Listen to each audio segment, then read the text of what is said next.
For nearly 2,000 years. Billions of people have believed they know who Jesus is. His birth. His teachings. His death. His resurrection. But what if one of the oldest Jewish books outside the Bible described a mysterious figure who sounds remarkably familiar? Long before the New Testament was ever written. Not as a carpenter from Nazareth. Not yet as the central figure of Christianity. But as someone already known in heaven. Waiting to be revealed. If that's true, it raises an extraordinary question. Who exactly did the Book of Enoch believe the Messiah would be? And does its description match what most people have been taught? Or challenge it?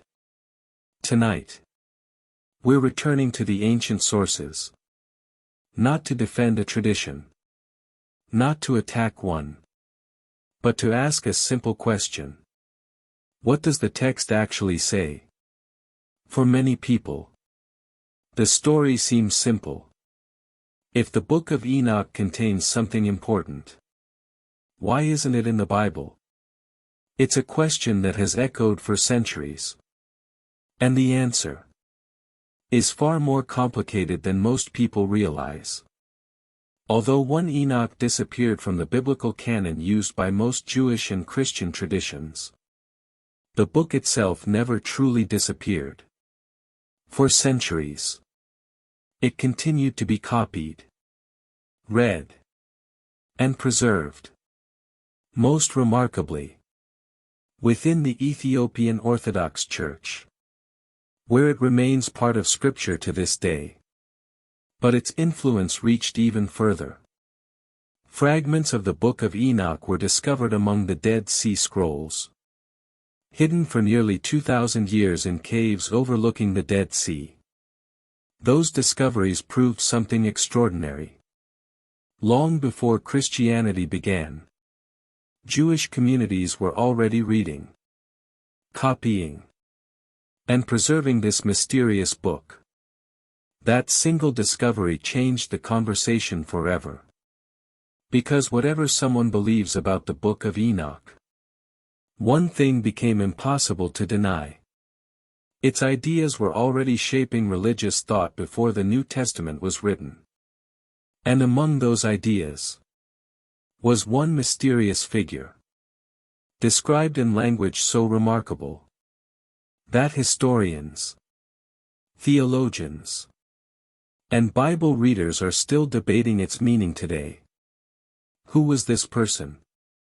Why is he introduced with so many different titles? And why do some readers believe these descriptions point directly to Jesus, while others strongly disagree? Before we can answer those questions, we have to travel back to the world that existed before the New Testament was ever written. Because that's where this investigation truly begins. To understand the Book of Enoch, we first have to forget almost everything we already know about Jesus.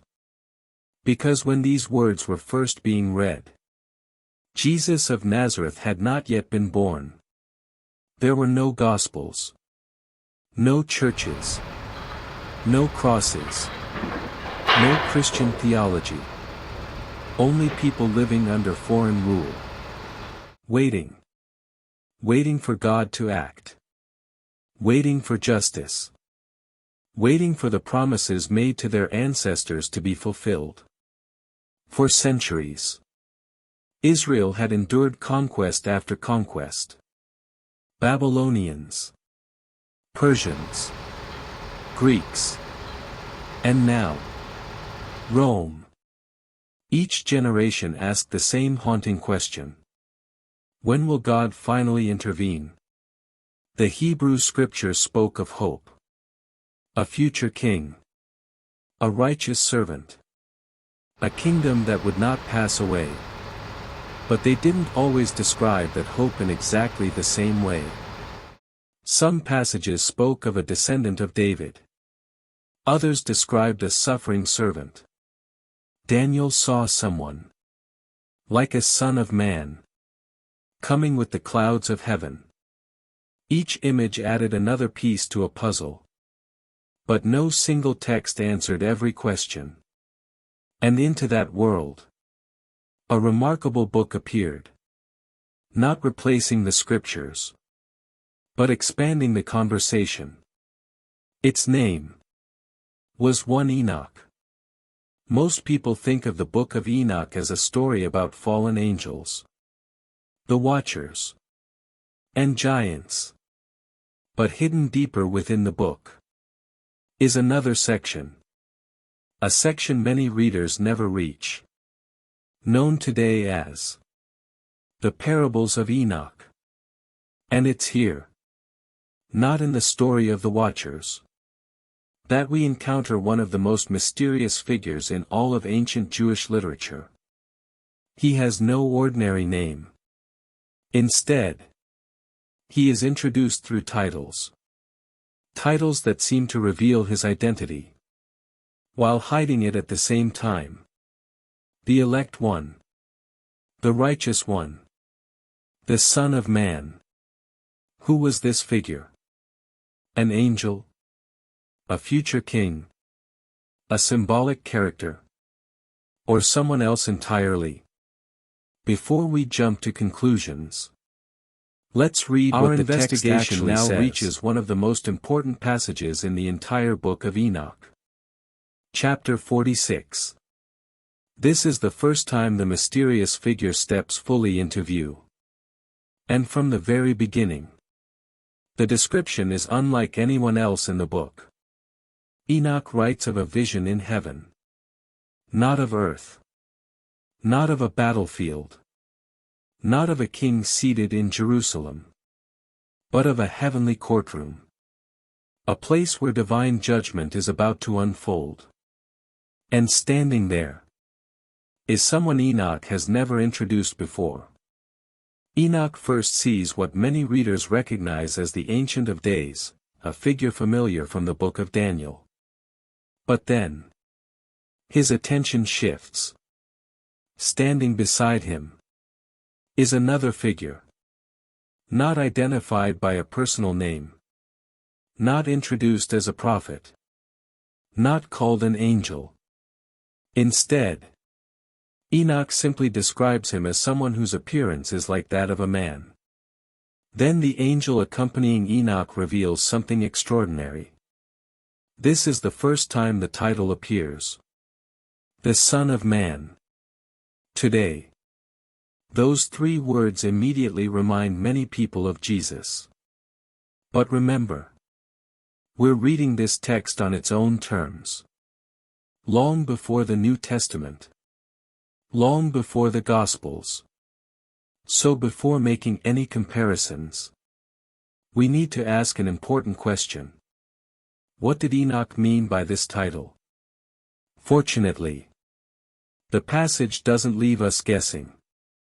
The angel continues. Notice what's happening.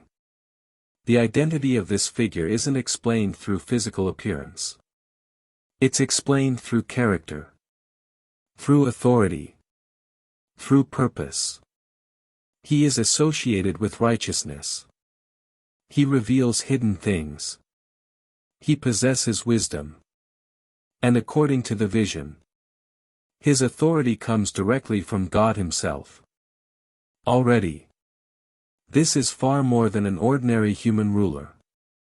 But the description doesn't stop there. It becomes even more surprising. The angel now says something that has fascinated readers for centuries. Before the stars were created. Before the sun and moon began their courses. Before the foundations of the earth were established. This figure's name was already known before the Lord of Spirits. Read that again. Not merely that he would one day appear, but that his name was known before creation itself. For many readers, this is where the investigation suddenly changes. Because this isn't simply the description of a future leader. It's the description of someone connected to God's plan from the very beginning. But what exactly does that mean? Is Enoch describing pre-existence? A heavenly office? A symbolic figure? Or something else entirely? Before we answer, there's another passage we have to examine. And it may be even more remarkable than the first. If chapter 46 introduced the mysterious Son of Man, chapter 48 raises the stakes dramatically. Because here, Enoch isn't simply shown who this figure is. He's told when this figure was known. And the answer is astonishing. The text tells us that before the sun, before the stars, before the constellations were arranged, before anything we recognize as the created world, the name of this mysterious figure was already known before the Lord of Spirits. Think about that for a moment. Enoch isn't merely saying this individual would become important one day. He places this figure outside ordinary human history. Before kingdoms. Before prophets. Before Israel. Before Rome. Before Bethlehem. For many readers, this immediately raises another question. Does Enoch mean this figure literally existed before creation? Or is he describing God's eternal plan, known long before history unfolded? That question has been debated for generations. And surprisingly, the text itself doesn't fully explain it. Which means we need to be careful. It's tempting to read later beliefs back into earlier writings. But good historical investigation asks a different question. How would Enoch's earliest readers have understood these words? For Jews living centuries before the New Testament, the idea that God's purposes existed before creation wasn't unusual. Wisdom itself is sometimes described in ways that seem almost personal. God's plan, His justice, His kingdom, could all be spoken of as existing before history. So when Enoch says this mysterious figure's name was known before creation, historians recognize that several interpretations are possible. Some see a heavenly Messiah. Others see a figure whose destiny was established from eternity. Still others argue the language is symbolic. Whatever conclusion one reaches, one thing is clear. The Book of Enoch is describing someone unlike any ordinary earthly king.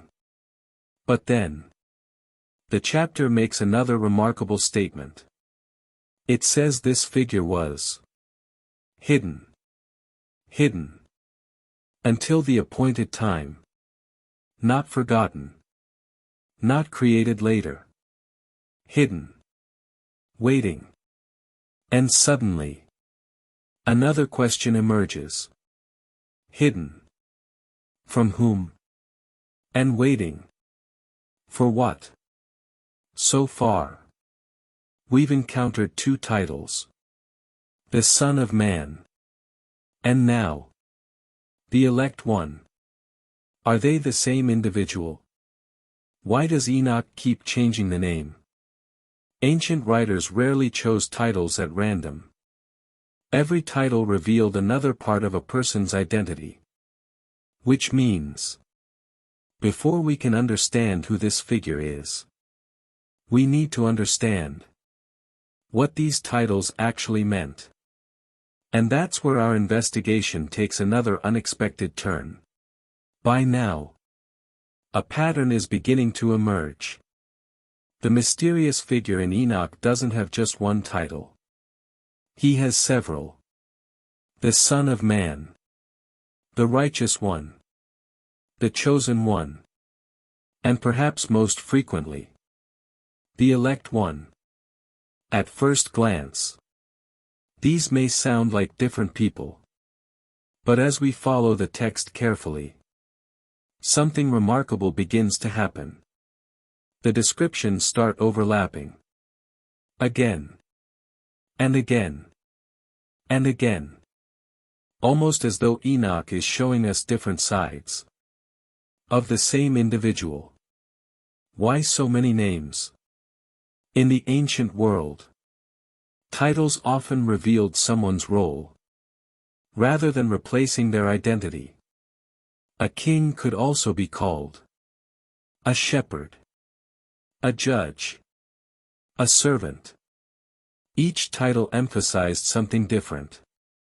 Enoch appears to be doing something similar. Every new title reveals another dimension of this mysterious figure. Not his appearance, but his mission. Then, the text introduces one of the strongest themes running throughout the entire Book of Enoch. Judgment. The elect one isn't described primarily as a military conqueror or a political revolutionary. Instead, he becomes the instrument through whom God brings justice. Kings are humbled. The arrogant fall. The wicked are judged. The righteous are vindicated. This isn't merely about punishment. It's about restoring a world that has been corrupted by violence, oppression, and rebellion against God. If you've watched our previous investigations, that theme should already sound familiar. From the rebellion of the Watchers, to the flood, to the final judgment, Enoch repeatedly tells the same story. God's justice may appear delayed, but it is never abandoned. Notice something fascinating. The Watchers introduced corruption into the world. The elect one brings restoration. The Watchers spread forbidden knowledge that led humanity into violence. The elect one reveals truth that leads to righteousness. The contrast appears intentional. Almost as though Enoch wants us to see two completely different kingdoms. One built on pride. The other on God's justice. And this is where many readers stop. Because they think they've solved the mystery.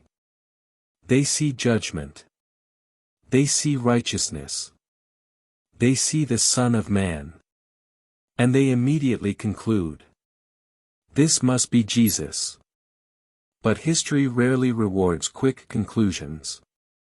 Instead, it invites careful comparison.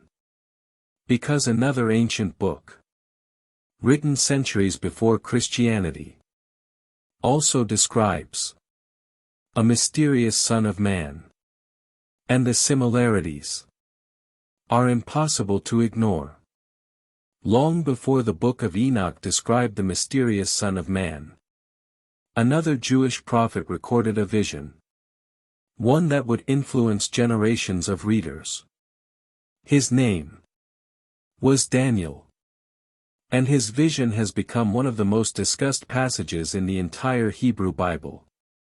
Not because it predicts kingdoms. Not because of its strange beasts. But because of one extraordinary figure, who suddenly appears near the end of the vision. Daniel watches as earthly kingdoms rise, only to fall. Power changes hands. Empires come and go. Violence dominates history. Until the scene shifts completely. No longer on earth, but in heaven. Daniel sees a throne. And seated upon it is the Ancient of Days. A title expressing God's eternal authority and righteous judgment. Then, someone else appears. Notice the wording carefully. Daniel doesn't simply say, the Son of Man. He says, one like a Son of Man. In other words, someone with the appearance of a human being. This figure approaches the Ancient of Days. And what happens next changes the entire vision. Daniel says, that authority glory, and an everlasting kingdom are given to this mysterious figure. Not seized. Given. His dominion will never end.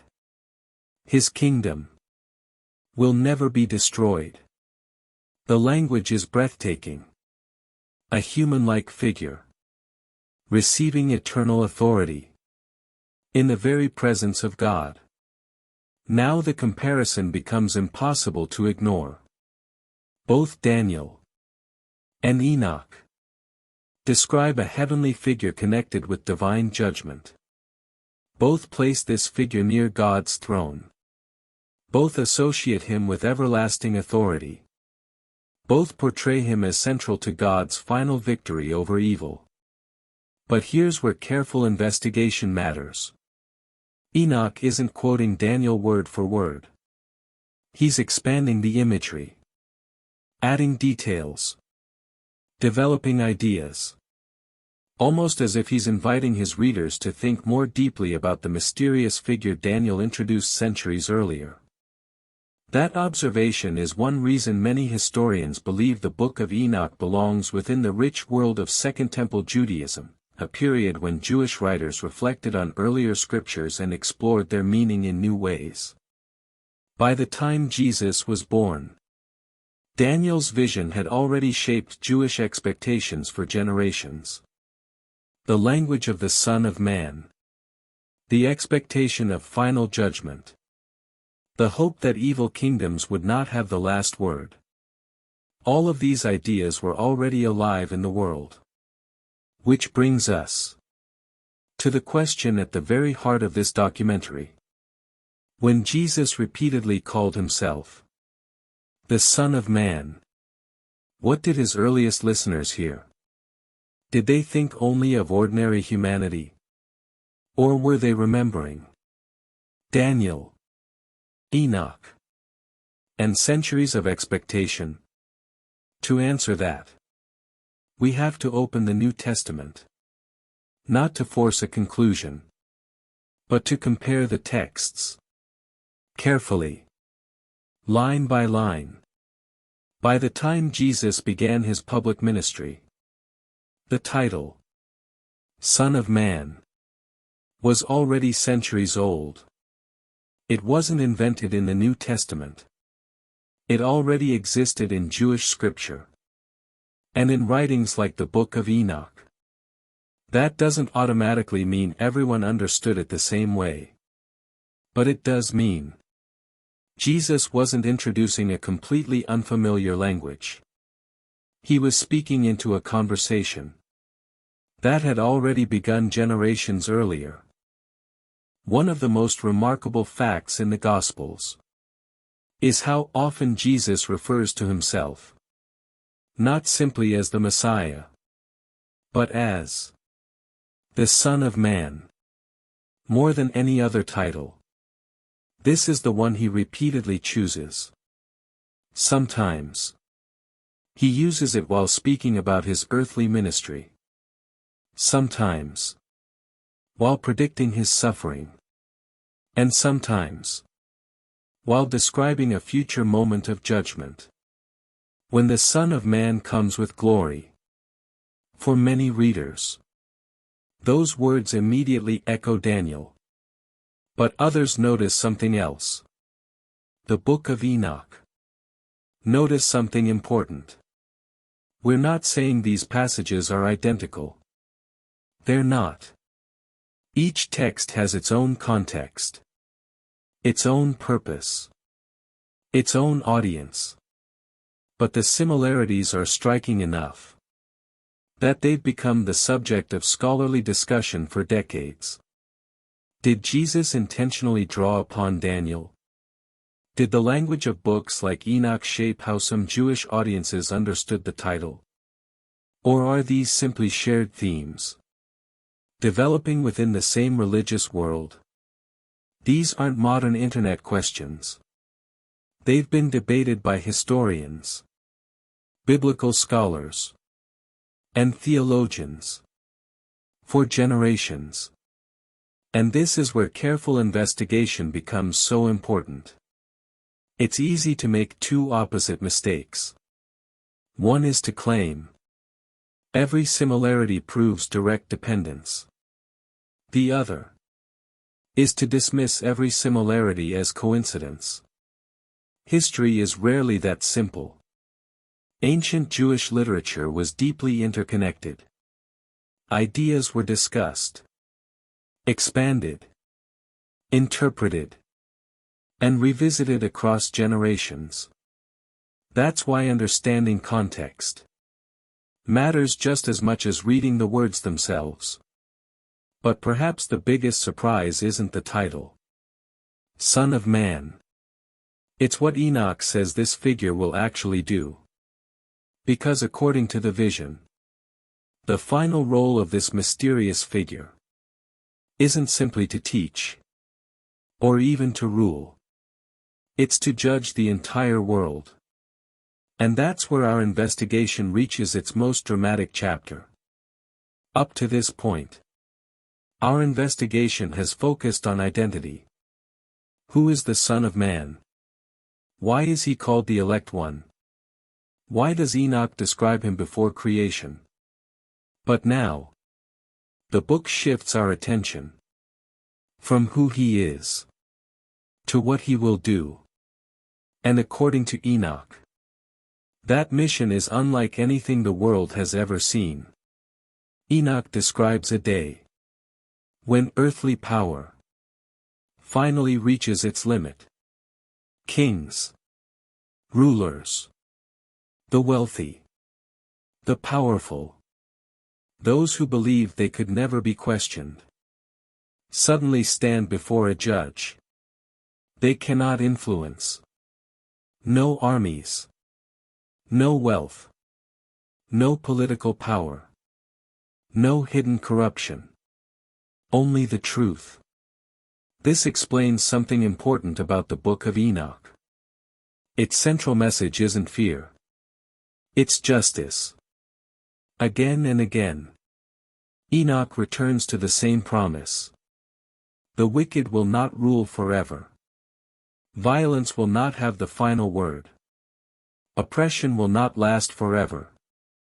History is moving toward accountability. For generations of suffering people, that wasn't merely theology. It was hope. Imagine hearing these words while living under oppression. Imagine believing that every injustice, every act of violence, every abuse of power would one day be answered by perfect justice. Suddenly, Enoch becomes much more than a collection of mysterious visions. It becomes a declaration that history is not meaningless, that evil is not permanent, and that righteousness is never forgotten. Perhaps that's one reason this ancient book continued to be copied long after it disappeared from most biblical canons. Its message spoke to people who believed that heaven had not ignored the suffering of the earth. Think back to where this story began. The Watchers rebelled. Humanity suffered. Violence spread across the earth. Now, at the end of the vision, Enoch presents another figure. Not one who brings corruption, but one who restores justice. The contrast is unmistakable. The rebellion of the Watchers is answered by the righteousness of the Elect One. And now, after examining the evidence, we're finally ready to answer the question we asked at the very beginning. Does the Book of Enoch actually describe Jesus differently from what most churches teach? Or have we been asking the wrong question all along? So, after following the evidence, what can we honestly say? Did the Book of Enoch describe Jesus? The answer depends on what we mean by that question. If we're asking whether the Book of Enoch explicitly names Jesus of Nazareth, the answer is no. It never does. But if we're asking whether it describes a mysterious heavenly figure, called the Son of Man, the elect one, the righteous one, who is associated with God's final judgment, whose authority comes from God, whose kingdom is everlasting, and whose mission is to bring justice to the world, then the answer is undeniably yes. That figure is clearly present within the text. The real question is how that figure should be understood. For many Christians, the similarities naturally point toward Jesus. For others, the Book of Enoch reflects the hopes and expectations of Second Temple Judaism, providing the cultural and religious background into which Jesus later entered. And historians continue to debate how these texts are connected. Those discussions are unlikely to end anytime soon. But one conclusion is difficult to escape. The Book of Enoch shows ideas about a heavenly deliverer, a coming judgment, and God's final victory over evil. Were already part of the Jewish world before the New Testament was written. Whether one sees those ideas as prophecies, background, or something else entirely, they deserve to be understood on their own terms. Perhaps that's the greatest lesson this investigation offers. Ancient texts don't become less valuable simply because people disagree about them. In fact, careful disagreement often reminds us how important those texts really are. The Book of Enoch has inspired curiosity, debate, scholarship, and faith for centuries. Not because every reader reaches the same conclusion, but because it asks questions that still matters. Questions about justice, about righteousness, about hope, about the future, and about the mysterious figure who stands at the center of God's final judgment. At the beginning of this documentary, we asked whether the Book of Enoch describes the Messiah differently from what most people have been taught.